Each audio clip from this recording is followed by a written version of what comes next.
I stared at the crumpled envelope in my hands, my father's shaky handwriting mocking me from the return address. After 30 years of silence, he chose now to reach out. I tossed it onto the kitchen counter and poured myself a generous glass of Merlot. The phone rang, startling me. It was Greta, my younger sister. "Riley? Did you get one too?" Her voice trembled. I sighed. "Yeah, just now. Haven't opened it yet." "What do you think he wants?" "Money, probably," I scoffed. "Or forgiveness. Fat chance of either." Greta was quiet for a moment. "Maybe we should hear him out. He is our father, after all. Biologically, sure, but he lost the right to call himself that when he walked out on us and Mom." The bitterness in my voice surprised even me.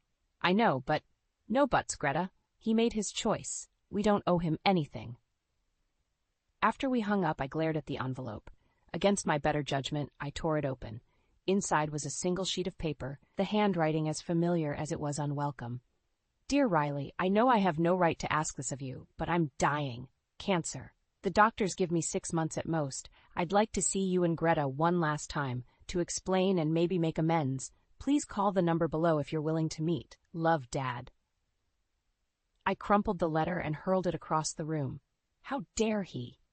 After everything he'd put us through, he thought he could waltz back into our lives with a sob story, and all would be forgiven?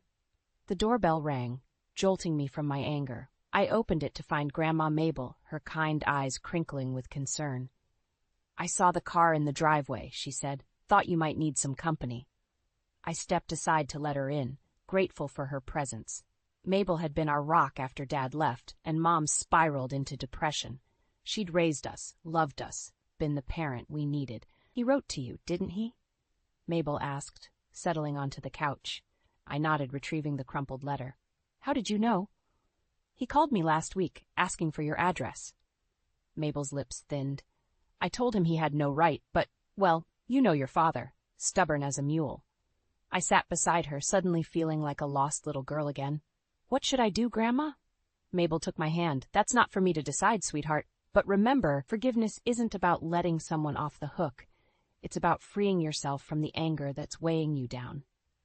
I leaned my head on her shoulder, inhaling the familiar scent of lavender. "I don't know if I can face him." "You're stronger than you think, Riley. You always have been." We sat in comfortable silence for a while until Mabel spoke again. "There's something else you should know. Your father left a will." I jerked upright. "What?" Mabel nodded gravely. "He's leaving everything to you and Greta, equal shares." My mind reeled. After abandoning us, after years of no child support or birthday cards, he thought he could buy our love with an inheritance? "I don't want his money," I spat. "I understand, dear. But there's more to it than that. The lawyer mentioned something about family heirlooms, things that belonged to your great-grandmother." My heart clenched. I'd always wondered about our family history. The stories and treasures lost when Dad walked out. The phone rang again, Greta's name flashing on the screen. I answered, my voice tight. "Did you know about the will?" "What will?" Greta gasped. "Riley, what's going on?" As I filled her in, my anger battled with a growing curiosity. What secrets lay hidden in our father's past? And was I ready to face him, to hear his explanations after all these years? One thing was certain. Nothing would ever be the same again. The office bustled with activity, but I couldn't focus. My father's letter and the news of his will weighed heavily on my mind. I was so lost in thought that I didn't notice someone approach my desk until a gentle voice broke through my reverie. "Rough morning?" I looked up to see Theo, the new guy from marketing. His kind eyes and easy smile made my heart skip a beat. "Is it that obvious?" I asked, forcing a laugh. He pulled up a chair. "Want to talk about it? I'm told I'm a pretty good listener." Something in his expression made me trust him. Before I knew it, I was spilling the whole story, my father's abandonment, his recent letter, the will. Theo listened intently, his brow furrowing with concern. "That's a lot to process," he said when I finished. "I can relate, actually. My mom left when I was young, never heard from her again." Our eyes met, and I felt a connection I hadn't experienced in years. "How did you deal with it?" I asked. Theo shrugged. "Therapy, mostly, and learning to forgive, not for her sake, but for mine." His words echoed Grandma Mabel's advice, and I felt a glimmer of hope. Maybe there was a way through this mess after all. Our conversation was interrupted by my phone buzzing. It was Greta. "Riley, you'll never believe it," she exclaimed. "I got the job." My mood instantly lifted. "That's fantastic. I'm so proud of you, sis." As I hung up, I noticed Theo watching me curiously. "Good news?" I nodded, explaining Greta's struggle to find work after her recent divorce. "She's been through so much. It's nice to see things finally looking up for her." Theo's smile was warm. "Sounds like you two are close." "We are now," I admitted. "It wasn't always easy, especially after Dad left, but we've got each other's backs." The rest of the day flew by, my spirits buoyed by Greta's success and Theo's unexpected kindness. As I was packing up to leave, Theo appeared at my desk again. "Listen," he said, looking slightly nervous. "I know this might be terrible timing, but would you like to grab dinner sometime?" My heart raced. It had been so long since I'd felt this kind of connection with someone. But with everything going on with my father, "I'd love to," I heard myself say. "But can we take it slow? I've got a lot on my plate right now." Theo's smile was understanding. "Of course. How about we start with coffee?" As we made plans, my phone buzzed again. This time it was an unknown number. My stomach dropped as I realized who it must be. "Hello?" I answered hesitantly. "Riley, it's your father." The world seemed to tilt on its axis. I gripped the edge of my desk, grateful for Theo's steadying presence beside me. "Why are you calling?" I managed to ask, my voice barely above a whisper. "I know I have no right," my father said, his voice rough with emotion, "but I need to see you and Greta. There are things you need to know, things I should have told you years ago." My mind raced. What could be so important that he'd reach out now, after all this time? "I can't promise anything," I said finally. "I need to talk to Greta first." "I understand," he replied. "Just, please consider it. Time isn't on my side anymore." As I hung up, I realized my hands were shaking. Theo placed a comforting hand on my shoulder. "Are you okay?" he asked gently.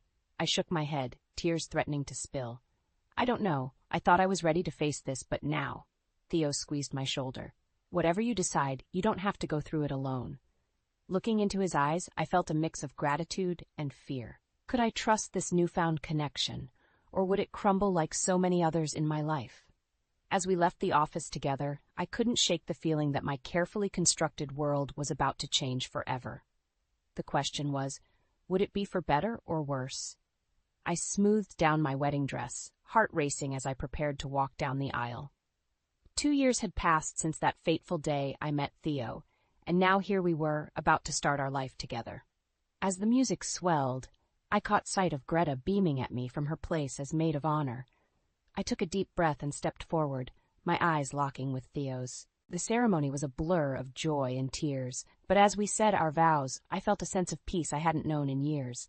Maybe, just maybe, I could finally put the pain of my past behind me. 5 years later, that peace was starting to crumble. "Theo?" I called out, padding into our darkened bedroom. "Are you asleep already?" A muffled grunt was my only answer. I sighed, climbing into bed beside my husband's motionless form. This had become our nightly routine, me coming home late from work to find Theo already in bed, claiming exhaustion. I stared at the ceiling, my mind racing. When was the last time we'd had a real conversation? Made love? The distance between us seemed to grow with each passing day. The next morning, I woke to an empty bed and a hastily scrawled note. "Early meeting. See you tonight." I crumpled the paper, frustration building. We needed to talk, really talk, about what was happening to us. My phone buzzed with a text from Greta. "Lunch today? Big news." At least one relationship in my life was solid. Over salads, Greta's eyes sparkled as she shared her excitement. "We're trying for a baby." My heart clenched. "That's wonderful," I managed, forcing a smile. Greta's face fell. "What's wrong, Riles? I thought you'd be happy for me." I reached for her hand. "I am, truly. It's just—" I hesitated, then the words tumbled out. "Theo and I have been trying for years with no luck, and lately, he's been so distant. I don't know what to do." Greta squeezed my hand. "Have you talked to him about it?" I shook my head. "He's always too tired or busy. I'm starting to wonder if he even wants kids anymore." "Oh, Riley," Greta sighed. "You need to confront this head on. Don't let it fester." I nodded, knowing she was right. That evening, I was determined to have it out with Theo, but my plans were derailed by an unexpected visitor. "Irene," I said, surprised to find my mother-in-law on our doorstep. "What brings you by?" Irene swept past me, her perfume cloying in the small entryway. "Where's my son? We need to talk." Before I could answer, Theo appeared, looking wary. "Mom? What's going on?" Irene fixed us both with a stern look. "I'll tell you what's going on. I'm tired of waiting for grandchildren. When are you two going to give me some babies to spoil?" The room seemed to shrink, tension thick in the air. Theo's face paled, and I felt a surge of anger. "That's none of your business," I snapped. "Our family planning is between Theo and me." Irene's eyes narrowed. "It becomes my business when my son is clearly unhappy. I raised him to be a family man, and—" "Enough!" Theo shouted, startling us both. "Mom, you need to leave, now." As the door closed behind a sputtering Irene, I turned to Theo. "We need to talk." He nodded, slumping onto the couch. "I know." I sat beside him, my heart pounding. "What's happening to us, Theo? You're never home. We barely talk. And when was the last time we were intimate?" Theo's eyes filled with tears. "I'm sorry, Riley. I've been hiding something from you." My blood ran cold. "What is it?" "Just tell me." He took a shaky breath. "I went to a doctor a few months ago. I'm infertile, Riley. We can't have children. It's my fault." The world seemed to tilt on its axis. All our struggles, all the distance between us, suddenly made a terrible kind of sense. "Why didn't you tell me?" I whispered, tears streaming down my face. Theo's voice broke. I was ashamed. I thought you'd leave me if you knew." As the weight of his confession settled over us, I realized we were at a crossroads. Could our marriage survive this secret? And more importantly, did I want it to? I stared at Theo, his confession hanging heavy in the air between us. Infertile. The word echoed in my mind, a cruel twist of fate that explained so much yet solved nothing. "How long have you known?" I asked, my voice barely above a whisper. Theo's shoulders slumped. 6 months. I couldn't bring myself to tell you. I thought if I just worked harder, made more money, maybe it wouldn't matter as much." Anger flared within me. 6 months? You've been lying to me for half a year?" "I'm sorry, Riley. I was scared. I thought you'd leave me if you knew." I stood up, pacing the room. "So instead, you pushed me away? Made me feel like I wasn't enough?" Theo reached for me, but I stepped back. "I need some air," I said, grabbing my keys and heading for the door. As I drove aimlessly through the night, memories flooded back. My father walking out, my mother's descent into depression. The feeling of not being enough, of being abandoned. And now Theo's deception brought it all rushing back. I found myself at Greta's apartment, knocking before I could think better of it.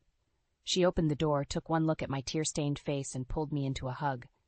"Oh, Riley," she murmured. "What happened?" I spilled everything. Theo's infertility, his lies, my conflicted feelings. Greta listened, her face a mix of sympathy and concern. "What are you going to do?" she asked when I finished. I shook my head. "I don't know. Part of me wants to forgive him, to work through this, but another part is furious and hurt," Greta finished. "That's understandable." We talked late into the night, weighing options and consequences. As dawn broke, I made my decision. Back home, I found Theo asleep on the couch, looking haggard. I gently shook him awake. "Riley," he said, sitting up quickly. "I'm so sorry. Please, can we talk?" I nodded, sitting beside him. "I'm angry, Theo, and hurt, but I love you, and I want to fight for us."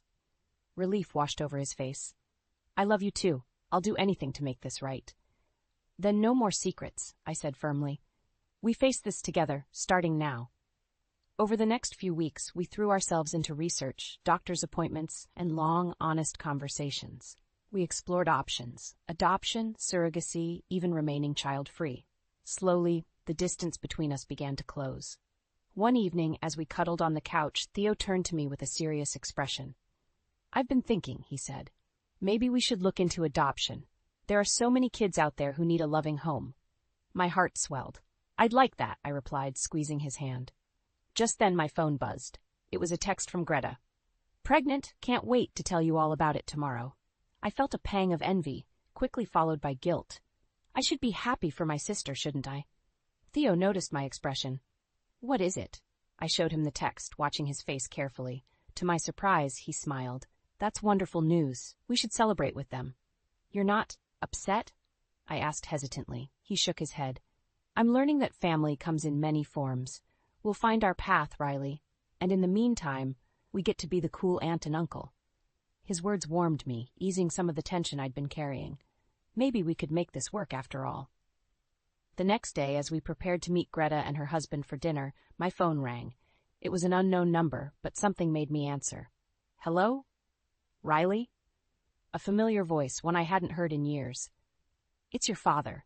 I know I have no right, but I'm in town. I'd like to see you and Greta if you're willing. I froze, my mind racing. After everything that had happened, could I face him? Should I? Theo appeared in the doorway, concern etched on his face. Riley, what's wrong?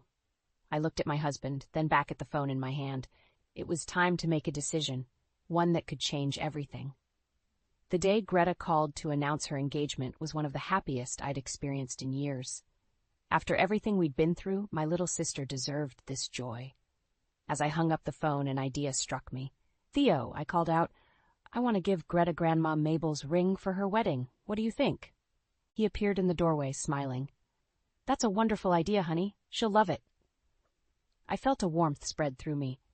Despite our struggles, moments like these reminded me why I'd fallen in love with Theo in the first place. The next day, I left work early to search for the ring. I knew it was tucked away in a box in our bedroom closet, a cherished heirloom I'd been saving for a special occasion. As I approached our house, I noticed Theo's car in the driveway. Strange. He usually worked late on Thursdays. I entered quietly, planning to surprise him. But as I neared our bedroom, I heard muffled voices. My heart raced as I pushed the door open. The scene before me shattered my world in an instant. Theo, my husband, tangled in our bedsheets with a woman I'd never seen before. They scrambled to cover themselves, but the damage was done. Riley! Theo gasped, his face a mask of shock and guilt. I can explain. I held up a hand, silencing him. My voice was ice when I spoke. Get out, both of you. Now, the woman, red-faced and avoiding my gaze, gathered her clothes and fled. Theo approached me, reaching out. Please, Riley, let me. Don't touch me, I hissed, recoiling. How long has this been going on? He hesitated, and in that moment, I knew. This wasn't a one-time mistake, this was a betrayal that ran deep. Get out, I repeated, my voice breaking. I can't even look at you right now. As the front door slammed behind him, I collapsed onto the bed, sobs racking my body. How could he do this? After everything we'd been through, the struggles we'd faced together, how could he throw it all away? Hours passed as I sat there, numb and lost. When my phone rang, I almost ignored it, but seeing Greta's name on the screen, I answered. Riley? Her excited voice felt like it was coming from another world. Have you found the ring yet? I can't wait to see it. The ring. In my shock, I'd completely forgotten why I'd come home early. I haven't had a chance to look yet, I managed, trying to keep my voice steady. Is everything okay? Greta asked, concern creeping into her tone. You sound off. I wanted to tell her everything, to let my sister comfort me as she had so many times before, but I couldn't bring myself to taint her happiness with my pain. I'm fine, I lied. Just a long day at work. I'll find the ring this weekend, I promise. After hanging up, I forced myself to move. I had to find that ring. It was the one thing I could control right now, the one promise I could keep. As I dug through the closet, my hand brushed against a small box I didn't recognize. Curious, I opened it. Inside was a stack of papers, bank statements, hotel receipts, and a letter addressed to Theo from someone named Melissa. With shaking hands, I unfolded the letter. As I read, my world tilted on its axis once again. This wasn't just an affair. Theo had a child, a little girl, with this woman. A child he'd been secretly supporting for years. The pieces fell into place with sickening clarity. The late nights at work, the financial strain we'd been under, his reluctance to pursue adoption. It had all been a lie. I sank to the floor, the evidence of Theo's deception scattered around me. In that moment, I knew our marriage was over. The question was, what would I do now? As dawn broke, I made my decision. I would confront Theo, armed with the truth. But first, I had a call to make. I dialed Greta's number, my resolve strengthening with each ring. When she answered, I took a deep breath. Greta, I need your help. There's something I have to tell you. I paced our living room, my hands shaking as I clutched the damning evidence. Greta's voice echoed in my head, urging me to stay calm, to think clearly. But how could I, when my entire world had just imploded? The sound of a key in the lock made me freeze. Theo entered, his face a mask of guilt and fear. Riley, he began, I know what you saw, but please. Sit down, I cut him off, my voice ice cold. We need to talk. He sank onto the couch, looking smaller than I'd ever seen him. I took a deep breath, steeling myself for what was to come. I know everything, Theo, I said, spreading the papers on the coffee table between us. The affair, the secret bank account, and your daughter. His face paled.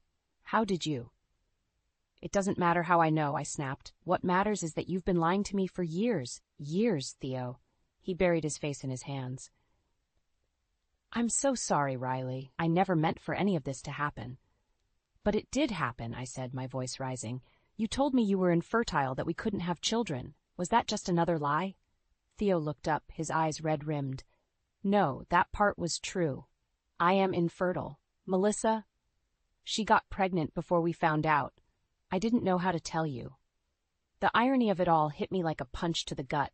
All this time I'd been blaming myself for our inability to conceive, and he'd had a child all along. How old is she? I asked, my voice barely above a whisper. 4, Theo replied. Her name is Emma. 4 years. Our entire marriage had been built on this lie. I want a divorce, I said, the words tasting like ash in my mouth. Theo's head snapped up. Riley, please, we can work through this. I'll do anything. There's nothing to work through, I interrupted. You've been living a double life, Theo. How can I ever trust you again? He stood, reaching for me. I love you, Riley. Only you. Melissa was a mistake. I stepped back, anger flaring. A mistake? You have a child with her. That's not a mistake. That's a life-altering decision you made without me. Tears streamed down my face as I continued. And what about Emma? She's innocent in all this. How could you keep her a secret, deny her a father? Theo's shoulders slumped. I was scared. I thought I'd lose everything. You, my job, my family. I convinced myself that supporting them financially was enough. Well, congratulations, I said bitterly. You're going to lose it all anyway. I grabbed a folder from the side table and thrust it at him. These are divorce papers. I'm asking for alimony, given the years of deception and financial infidelity. Theo's hands trembled as he took the folder. Riley, please, can't we at least try counseling? I shook my head. It's too late for that. I've already spoken to a lawyer. You have until the end of the week to move out. As the reality of the situation sank in, Theo's face crumpled. What am I supposed to do? Where will I go? For a moment I felt a flicker of sympathy. But then I remembered the look on his face when I caught him with that woman, the years of lies and secrets. That's not my problem anymore, I said, my voice hard. You made your choices, Theo. Now you have to live with them. I turned away, unable to bear the sight of him any longer. I'll be staying with Greta for a few days. When I come back, I expect you to be gone. As I headed for the door, Theo called out one last time. Riley, wait, there's something else you need to know. But I was already gone, slamming the door behind me. Whatever other secrets he was hiding, I couldn't bear to hear them. Not now, maybe not ever. As I drove to Greta's, my mind raced. How had my life come to this? And more importantly, where did I go from here? I'd been staying at Greta's for a week when Theo's incessant calls finally wore me down. Against my better judgment, I agreed to meet him at a cafe near my house. As I approached, I saw him hunched over a table, looking haggard and unkempt. A pang of sympathy shot through me, quickly replaced by anger. He didn't get to look devastated. He wasn't the victim here. Riley, he said, standing as I sat down. Thank you for coming. I cut straight to the chase. What do you want, Theo? I thought I made myself clear. He took a deep breath. There's more you need to know, about Emma, about everything. My heart raced. What more could there possibly be? I'm listening, I said, my voice cold. Theo's eyes filled with tears. Emma, she's sick, leukemia. That's why I've been taking so much money out of our accounts, for her treatments. The world seemed to tilt on its axis. A sick child, of course, because this situation wasn't complicated enough already. Why didn't you tell me? I whispered, my anger momentarily forgotten. I was a coward, Theo admitted. I thought I could handle it all on my own, but I can't. I need your help, Riley. I laughed bitterly. My help? You lied to me for years, Theo. You cheated on me, and now you want my help? He reached for my hand, but I pulled away. I know I don't deserve it, he said, but Emma does. She's innocent in all this. A memory flashed through my mind, my father walking out, leaving us to fend for ourselves, the pain of abandonment that had shaped my entire life. What exactly are you asking me to do? I asked, my voice shaking. Theo hesitated. The treatments aren't working. She needs a bone marrow transplant. Neither Melissa nor I are a match. The implication hung heavy in the air. He wanted me to get tested, to potentially save the life of the child born from his betrayal. Before I could respond, my phone buzzed. It was a text from Greta. "Dad's in the hospital. It's bad. Come quick." I stood abruptly, my head spinning. "I have to go," I told Theo. "My father, he's dying." Theo's face fell. "Riley, I'm so sorry, but please think about what I said. Emma doesn't have much time." As I rushed to my car, emotions warred within me. My dying father, who had abandoned us years ago. Theo's sick daughter, a child I'd never met but who shared my husband's blood. The ghosts of my past colliding with the wreckage of my present. At the hospital, I found Greta in the waiting room, her face tear-stained. "He's asking for you," she said softly.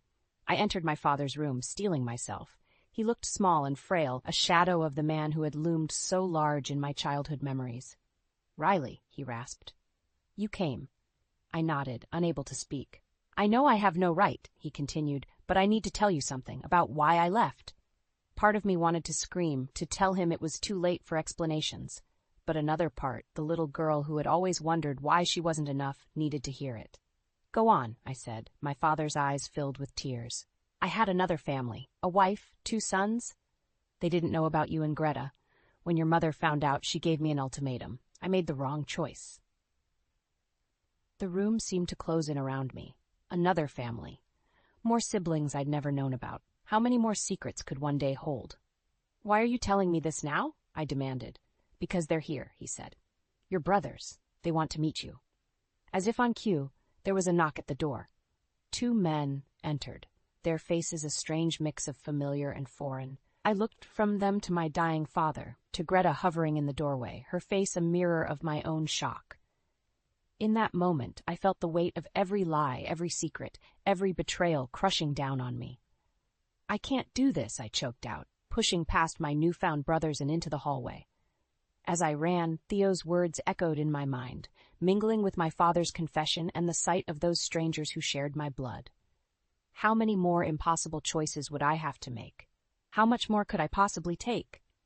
The day of the divorce hearing arrived with a sense of finality I wasn't prepared for.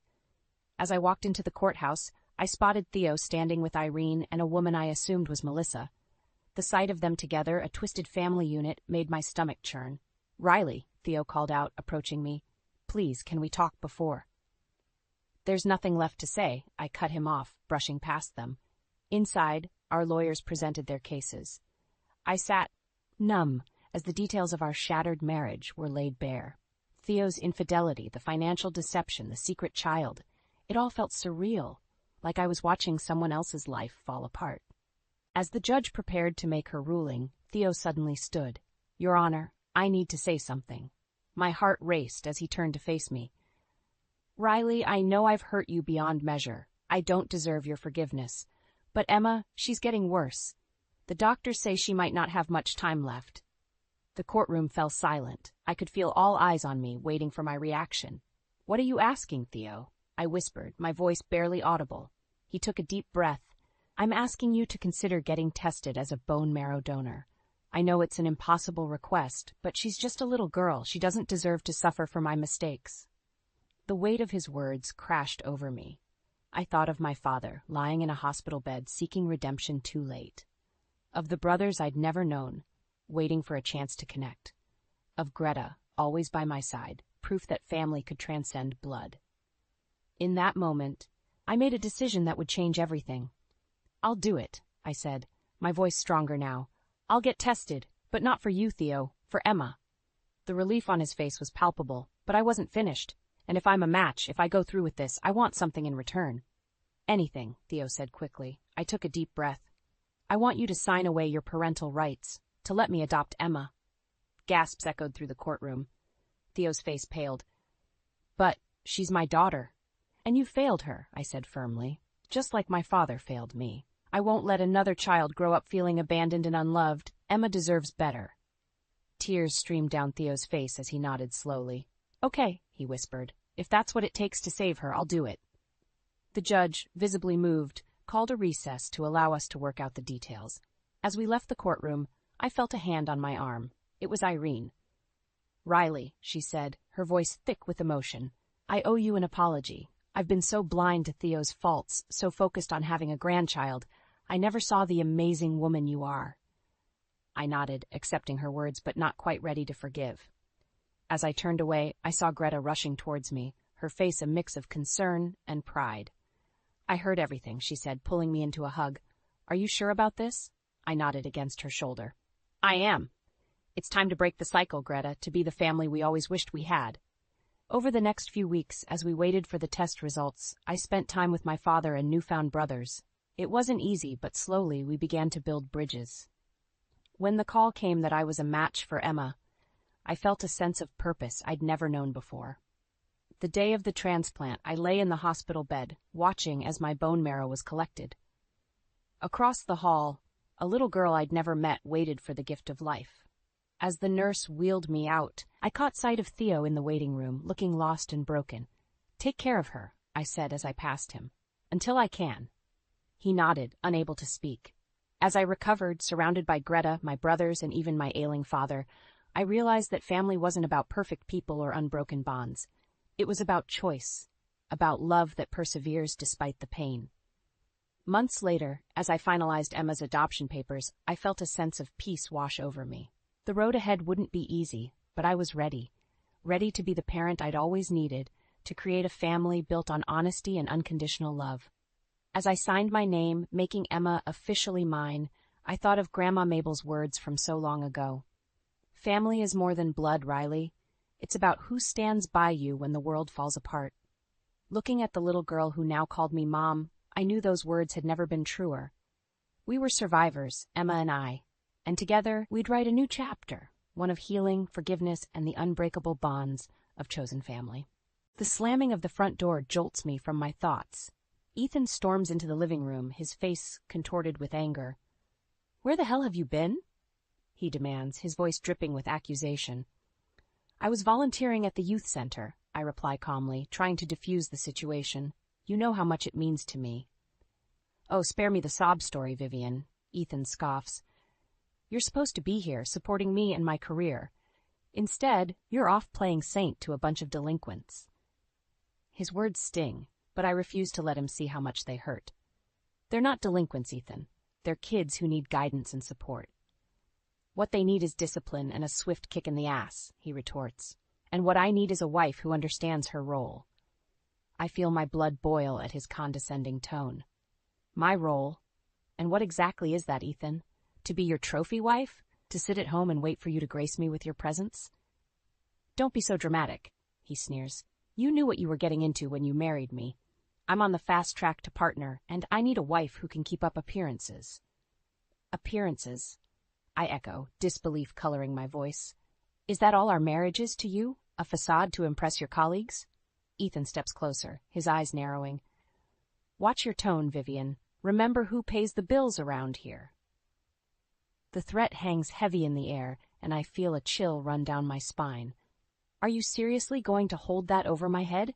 I gave up my job to move here for you, Ethan. I've sacrificed everything for this marriage. Sacrificed? He laughs humorlessly. You call sitting around all day, spending my money a sacrifice? You should be grateful for the life I've given you. Tears prick at the corners of my eyes, but I blink them back, refusing to give him the satisfaction of seeing me crumble.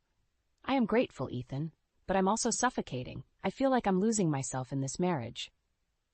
Then maybe you should find yourself a new hobby, he suggests coldly, one that doesn't involve neglecting your duties as my wife. And what about your duties as my husband? I counter, my voice rising. When was the last time you even asked about my day, or showed any interest in my life? Ethan's jaw clenches, and for a moment I think he might actually hear me, but then he shakes his head, his expression hardening. I don't have time for this, Vivian. I have a career to focus on. If you can't handle that, then maybe we need to reevaluate this marriage. With that, he turns on his heel and stalks out of the room, leaving me standing there, my heart in pieces. I sink onto the couch, my mind reeling. How did we get here? How did the man I fell in love with turn into this cold, calculating stranger? I think back to the early days of our relationship, when Ethan was attentive and loving.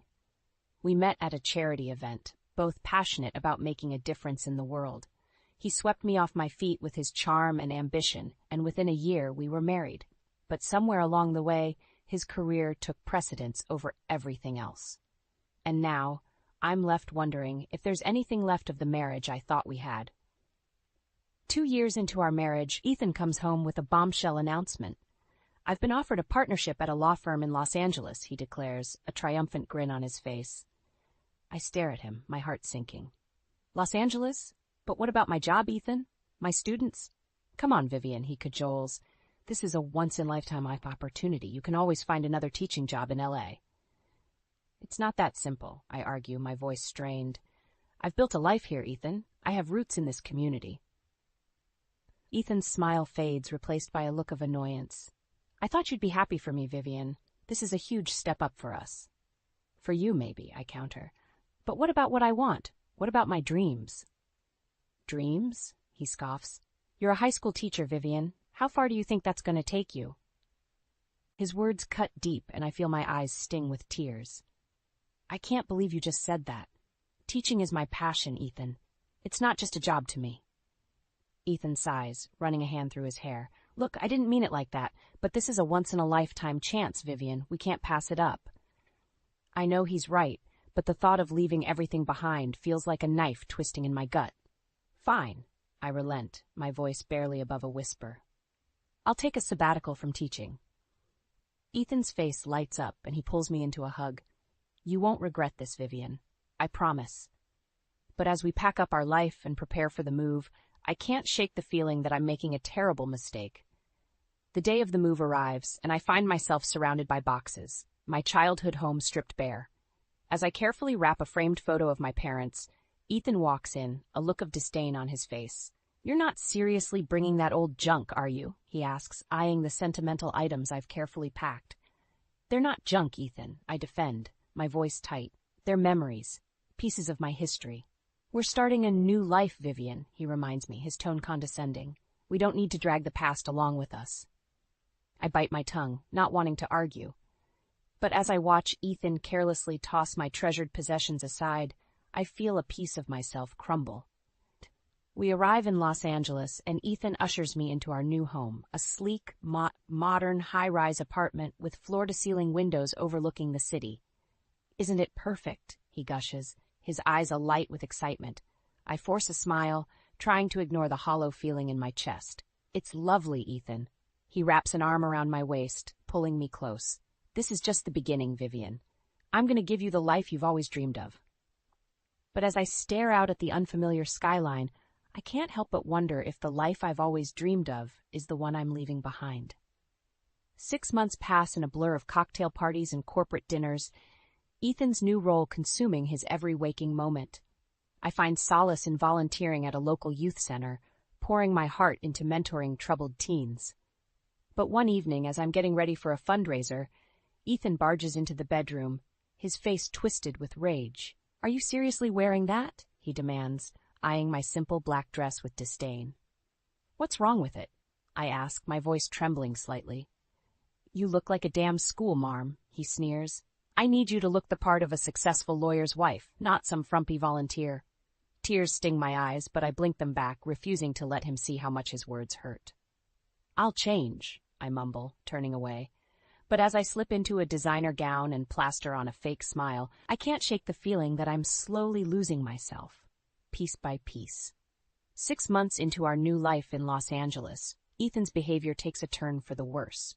He becomes increasingly distant and irritable, the stress of his demanding job taking a toll on our already strained relationship. I find solace in volunteering at the youth center, pouring my heart into mentoring the kids who have come to rely on me. But one evening, as I'm preparing to leave for a fundraising event, Ethan storms into the room, his face contorted with anger. "Where do you think you're going?" he demands, his voice dripping with disdain. "To the youth center fundraiser," I reply, my heart sinking at the sight of his rage. "I told you about it weeks ago. And I told you to prioritize our social obligations," he snaps. "You're supposed to be at the law firm dinner with me tonight." "I can't just abandon the kids, Ethan," I plead. "They're counting on me." "I'm counting on you," he roars, slamming his hand against the wall. Do you have any idea how embarrassing it is to have a wife who'd rather spend her time with a bunch of delinquents than support her husband's career? Tears sting my eyes, but I refuse to let them fall. They're not delinquents, Ethan. They're good kids who just need someone to believe in them. Believe in them? He scoffs. They're a lost cause, Vivian. Just like you'll be if you don't start prioritizing what's important. His words cut deep, but I stand my ground. I am prioritizing what's important, Ethan. Those kids need me. And what about what I need? He demands, his voice low and menacing. What about the sacrifices I've made for this family? Sacrifices? I echo, disbelief coloring my tone. You've been so focused on your career that you've barely even noticed me these past few months.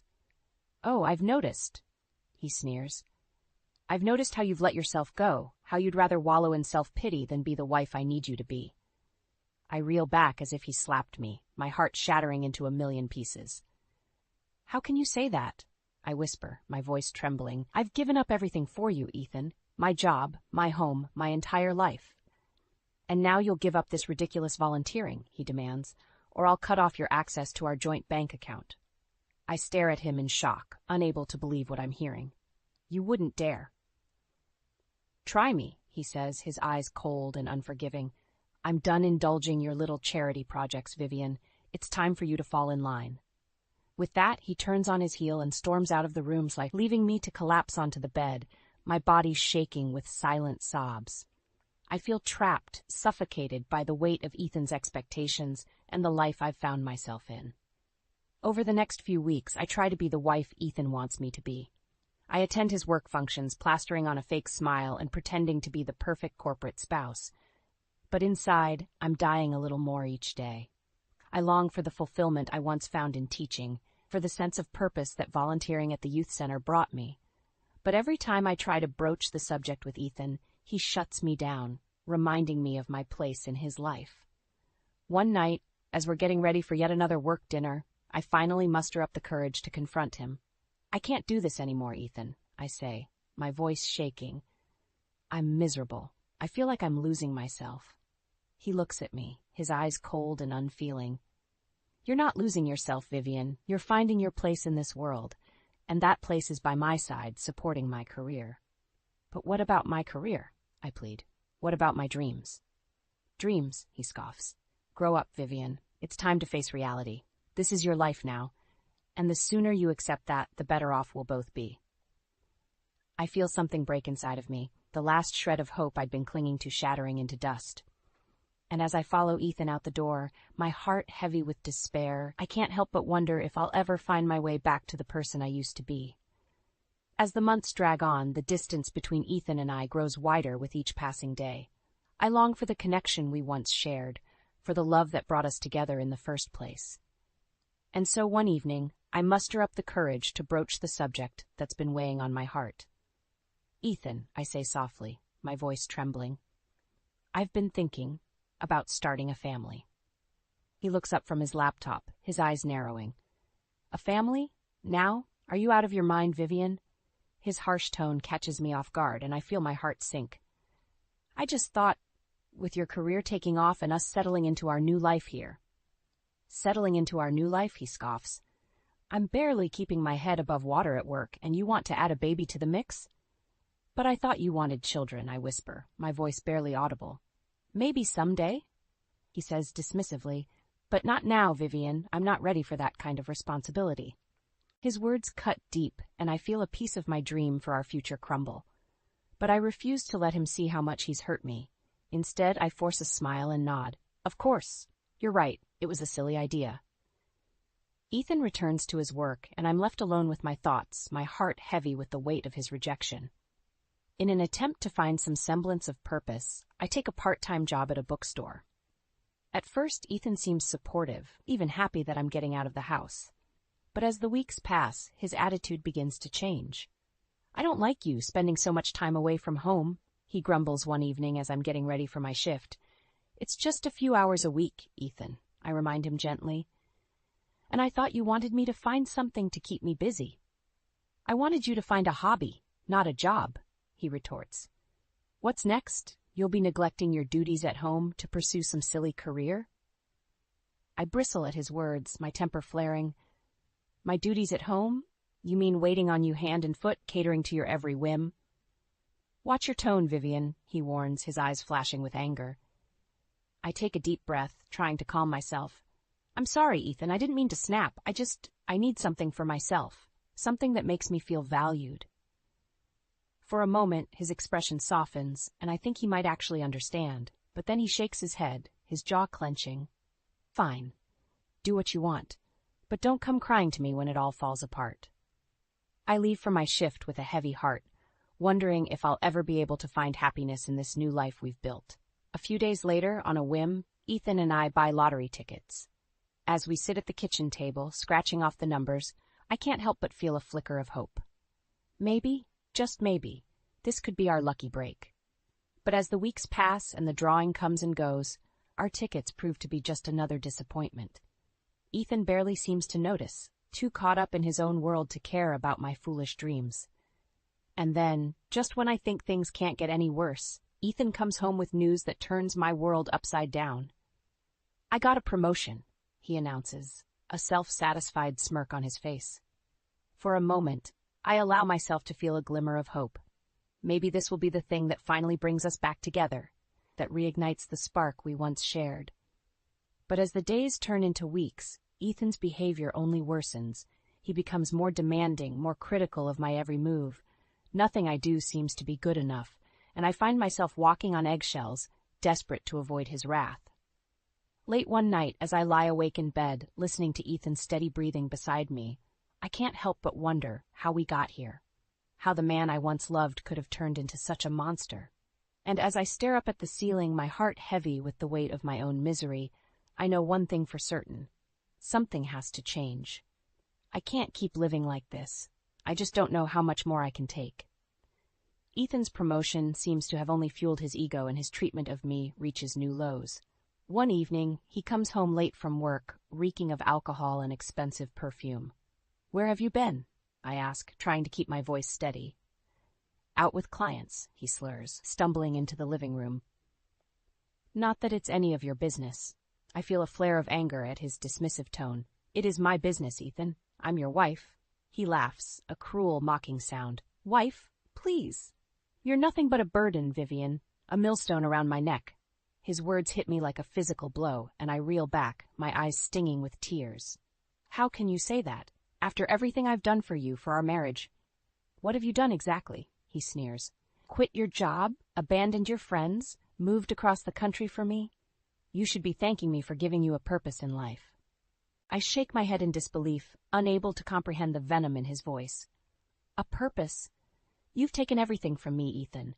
My career, my dreams, my sense of self-worth." "Oh, spare me the pity party," he scoffs. "You're just jealous of my success. Jealous that I've made something of myself while you've been content to sit at home and play the martyr." "Jealous?" I echo, my voice rising. "I'm not jealous of your success, Ethan. I'm disgusted by what it's turned you into." He takes a step towards me, his eyes flashing with anger. "Watch yourself, Vivian. You don't want to push me too far." But I'm too far gone to heed his warning. "Or what? You'll leave me? Go ahead. I'd rather be alone than spend another minute with a man who treats me like dirt."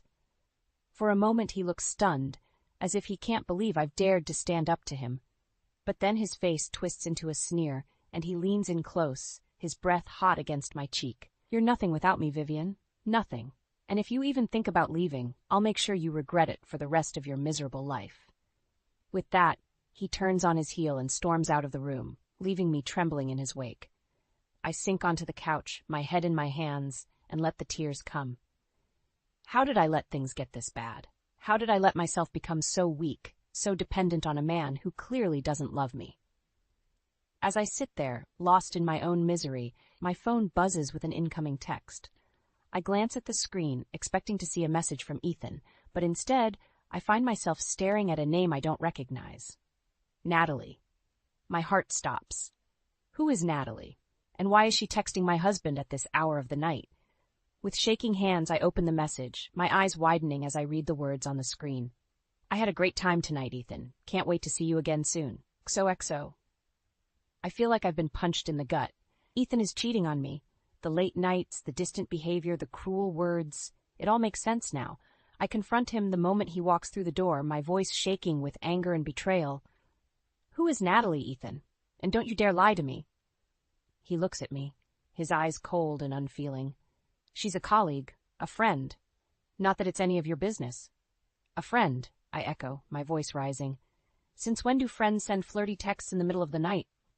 His face hardens, and he takes a step towards me, his fists clenched at his sides.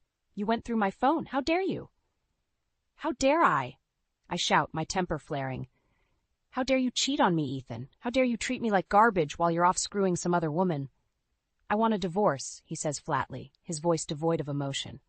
"I'm done with this marriage, Vivian. Done with you." His words hit me like a physical blow, and I stumble back, my vision blurring with tears. But even through the pain, I feel a flicker of something else. Something I haven't felt in a long time. Rage. Pure, unadulterated rage. And as I stand there, watching the man I once loved walk away from me, I make a vow to myself. I will make him pay for what he's done. I will make him suffer the way he's made me suffer. And I know just how to do it. Ethan's betrayal cuts deep, but I refuse to let him see how much he's hurt me. Instead, I channel my pain into planning my revenge. And the first step is to gather evidence of his infidelity. I hire a private investigator, a no-nonsense woman named Maria who assures me she'll get the proof I need. And sure enough, within a week, she presents me with a stack of photos and recordings that leave no doubt about Ethan's affair. I confront him with the evidence, my heart pounding in my chest as I watch the color drain from his face. "How could you do this to me, Ethan?" I ask, my voice trembling with a mixture of anger and hurt. "How could you throw away everything we had for some cheap fling?" He looks at me, his eyes cold and unfeeling. "Don't be so dramatic, Vivian. It was just sex. It didn't mean anything." His callousness takes my breath away, and I feel a wave of nausea wash over me. "Just sex? Is that all our marriage was to you? Just a convenient arrangement until something better came along?" He shrugs, his lips curling into a cruel smirk. "What can I say? I got bored. And Natalie, well, she knows how to keep things interesting." I shake my head in disbelief, unable to comprehend the depth of his betrayal. "You disgust me, Ethan. You're nothing but a selfish, manipulative bastard. And you're a pathetic, clingy little girl who can't accept that her husband has outgrown her," he sneers. "Face it, Vivian, you were never enough for me. You never will be." His words hit me like a physical blow, and I reel back, my eyes stinging with tears. But I refuse to let him see me cry. Not anymore. "Get out," I whisper, my voice low and dangerous. "Get out of my house and out of my life. I never want to see you again." He laughs, a harsh, mocking sound that echoes through the room. "Gladly. But don't think you're going to get a dime from me in the divorce. I'll make sure you end up with nothing, Vivian. Nothing." With that, he turns on his heel and storms out of the room, slamming the door behind him. I sink to the floor, my body shaking with silent sobs as the reality of what's just happened washes over me. But even through the pain, I feel a flicker of something else. Something I haven't felt in a long time. Hope. Because I know something Ethan doesn't. Something that will change everything. I've won the lottery. 2 weeks ago, on a whim, I bought a ticket for the Powerball jackpot, and against all odds, I hit the jackpot. $10 million, all mine. I've kept the news to myself, not wanting to give Ethan any reason to suspect that I might be planning something. But now, as I sit on the floor of our once shared home, I know exactly what I'm going to do. I'm going to make Ethan pay for what he's done. I'm going to hit him where it hurts the most, his wallet. I hire the best divorce attorney in town, a shark named Jack, who assures me he'll make sure I get everything I'm entitled to. And with the evidence of Ethan's infidelity on my side, he tells me I have a strong case for a generous settlement. But I don't want Ethan's money. I want to make him suffer. I want to watch him squirm as he realizes just how much he's underestimated me. And so, on the day of our divorce hearing, I walk into the courtroom with my head held high, my lottery ticket tucked safely in my purse. I watch as Ethan smirks at me from across the room, confident that he's going to walk away with everything. But then I take the stand, and I tell the judge everything. I tell him about Ethan's affair, about his cruel treatment of me throughout our marriage. And then, with a triumphant smile, I pull out my lottery ticket and hold it up for the world to see. I don't want a dime from this man, Your Honor, I say, my voice ringing out clear and strong. I have all the money I need, and then some. All I want is my freedom, and the satisfaction of knowing that Ethan will never be able to hurt me again. The look on Ethan's face as the judge grants me a divorce and orders him to pay my legal fees is one I'll never forget. And as I walk out of the courtroom, my head held high and my heart finally free, I know that I've won. Not just the lottery, but my life back. And that's a prize worth more than all the money in the world. With the divorce finalized and my lottery winnings secure, I feel a sense of freedom I haven't known in years. But even as I revel in my newfound independence, I can't shake the desire to make Ethan pay for what he's done. And so I set my plan into motion. I know that Ethan's law firm handles high-profile clients, including several major banks in the city. And I also know that he's been angling for a promotion to senior partner, a position that would put him in charge of managing those accounts. So I decide to hit him where it hurts. His reputation. I make an appointment at Ethan's bank, the same one he's been schmoozing with for months in the hopes of landing their business. And when I walk in, dressed to the nines and carrying a briefcase full of cash, I make sure everyone knows exactly who I am. I'd like to make a deposit, I say, my voice ringing out loud and clear across the lobby. $10 million to be exact. The teller's eyes widen, and I can see the wheels turning in her head as she tries to figure out who I am and where I got such a large sum of money. Of course, ma'am, she stammers, ushering me into a private room. We'll just need to verify the funds and fill out some paperwork. I smile, settling into a chair and crossing my legs. Take your time. I've got all day. As the teller scurries off to get her manager, I lean back and savor the moment. I can only imagine the look on Ethan's face when he finds out that his ex-wife, the woman he thought he'd broken, is now one of the bank's most valued clients. And sure enough, within minutes, the bank manager is falling all over himself to accommodate me. He offers me everything from a personal financial advisor to a VIP lounge pass, all the while assuring me that my money is in good hands. I just smile and nod, playing the part of the gracious client. But inside, I'm counting down the seconds until Ethan walks through that door. And when he finally does, his face a mask of shock and anger, I know I've won. "Vivian," he hisses, his eyes darting around the room as if he's afraid someone might overhear. "What the hell are you doing here?" I smile, my voice sweet as honey. "Just making a little deposit, darling. I thought you'd be happy to see me supporting your bank." His face turns red, and I can see the veins in his neck bulging with barely contained rage. "You're doing this on purpose, aren't you? Trying to humiliate me in front of my clients?" I shrug, my eyes wide with feigned innocence. "I have no idea what you're talking about, Ethan. I'm just a satisfied customer, here to do business with the best bank in town." He takes a step towards me, his fists clenched at his sides. "You little bitch, you think you're so clever, don't you? Well, let me tell you something. You may have won the lottery, but you're still nothing, and I'm going to make sure everyone knows it." But before he can say another word, the bank manager clears his throat, his voice nervous but firm. "Mr. Thompson, I'm going to have to ask you to leave.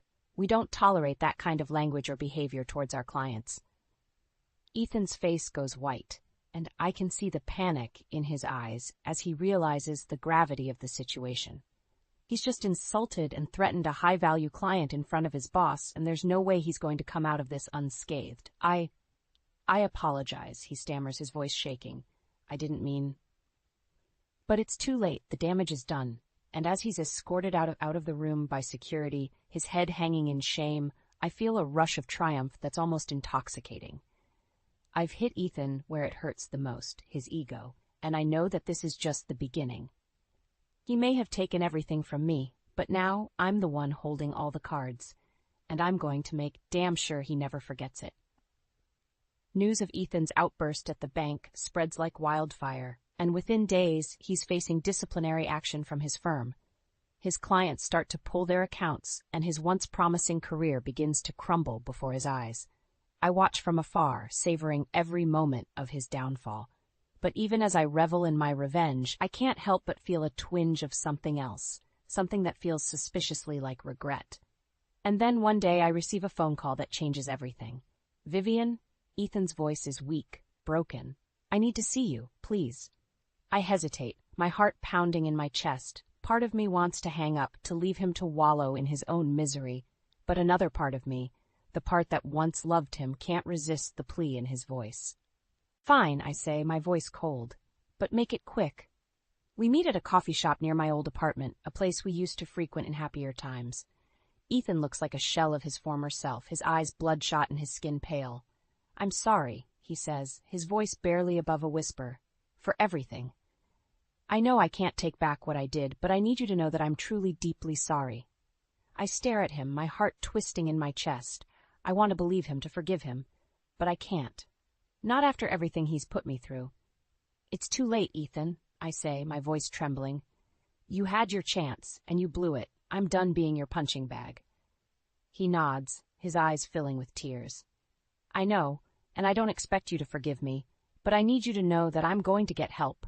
I'm going to be a better man, even if it's too late for us. I feel a lump rising in my throat, and I swallow hard. I hope you do, Ethan, for your sake and for the sake of anyone else who might cross your path. He looks at me, his eyes searching mine. What about you, Vivian? What are you going to do now? I take a deep breath, my mind racing with possibilities. And then, suddenly, I know exactly what I want to do. I'm going to start a foundation, I say, my voice growing stronger with each word. A foundation that helps women like me, women who have been beaten down and broken by men like you. I'm going to use my money to make a difference, to help others find their strength and their voice. Ethan stares at me, his eyes wide with surprise. That's amazing, Vivian. I'm proud of you. I nod, my heart swelling with pride. I'm proud of me too, Ethan, and I'm done letting you or anyone else dictate my worth. We part ways soon after, and as I walk out of the coffee shop, I feel a sense of peace wash over me. I know that I'll never forget what Ethan did to me, but I also know that I'm stronger because of it. And as I set to work on my foundation, pouring my heart and soul into helping other women find their power, I realize that this is what I was meant to do all along. I may have started out as a victim, but now I'm a survivor, and I'm going to make damn sure that no one ever forgets it. Months turn into years, and as my foundation grows and thrives, I find myself back in my hometown, teaching at the same high school where I started my career. I'm happy now, truly happy. I've found my purpose, my calling, and I know that everything I went through, every moment of pain and heartbreak was worth it to get me to where I am today. I may not have the perfect life, but I have a life that's all my own. And that's more than enough for me. As I stand in front of my classroom, looking out at the eager faces of my students, I can't help but smile. I know that I'm exactly where I'm meant to be, doing exactly what I'm meant to do, and no one, not even Ethan, can take that away from me.